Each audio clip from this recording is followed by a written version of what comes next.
মানুষ জন্মগ্রহণ করে, তার সাথে ভয়েরও জন্ম হয়। ছোটবেলা থেকেই আমাদের মনে কোনো না কোনো প্রকারের ভয় থেকেই যায়।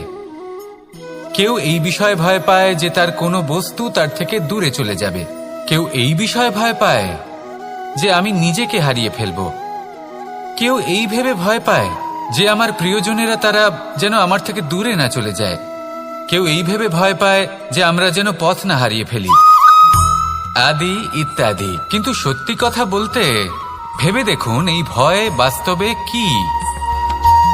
শুধুই একটা মনস্থিতি, আর কিছুই নয়।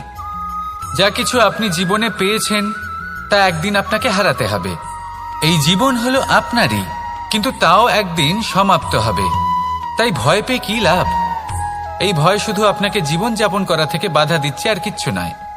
পথ হারিয়ে ফেললেই বুঝতে পারবেন যে নতুন পথ কিভাবে বানাতে হয়। কিছু মানুষকে জীবন থেকে হারালে তবেই আপনি বুঝবেন যে আপনার আপনজনকে। এই ভয়ের কারণে ভীত হয়ে থাকবেন না।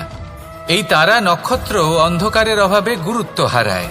শিবকেও মহাদেব হওয়ার জন্য বিষপান করতে হয়েছিল। প্রত্যেক পরিস্থিতি, প্রত্যেক সাফল্য আপনার পরীক্ষা নেবে, তাতে উত্তীর্ণ হওয়া হলো আপনার কর্ম। যখনই আপনি ভয় পাবেন বা সংকটের সম্মুখীন হবেন, তখন সাহসের সাথে তার সম্মুখীন হন।